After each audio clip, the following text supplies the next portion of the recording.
Lo strappo è servito, si taglia con quel che è stato. C'era una volta Forza Italia, ma oggi l'azzurro sbiadisce e il partito si frantuma. Come questa tessera, la numero 473, che diventa un simbolo.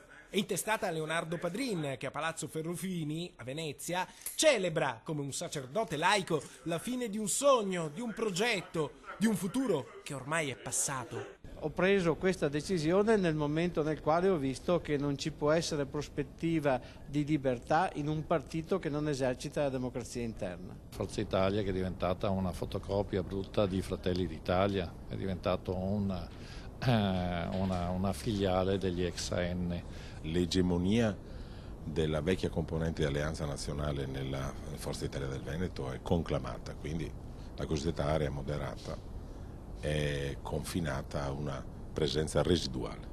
Io in vita mia decido io se voglio fare il residuo, non si sta in chiesa a dispetto dei santi. Una sola voce, un'unica idea, quella che Forza Italia sia posseduta dagli spiriti dell'antica alleanza nazionale. Lo sostiene Leonardo Padrin, lo confermano i consiglieri regionali veneti che con lui fuoriescono dal partito. Renzo Marangon e Mauro Mainardi, a cui si aggiunge Moreno Teso, l'unico pronto a ricandidarsi.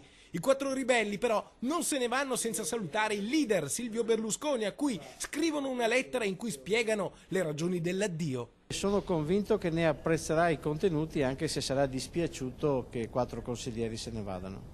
Ma dove possono andare 4 dissidenti di centrodestra sballottati tra le onde della politica se non approdare, naufraghi, laddove c'è un faro? Sì, quello del ribelle veneto più famoso d'Italia, Flavio Tosi. O ricostruiamo il centrodestra, altrimenti faremo in modo di legittimare Renzi per il prossimo ventennio, e qualsiasi riferimento è casuale. L'area popolare oggi è una Lampedusa della politica. Si moltiplicano gli sbarchi di ribelli in fuga dagli altri partiti che chiedono asilo. Flavio Tosi continua a reclutare nuovi adepti anche dal Carroccio. Padrin e i suoi compagni troveranno la lista trevigiana razzapiave, come conferma l'assessore provinciale di Treviso, Mirko Lorenzon.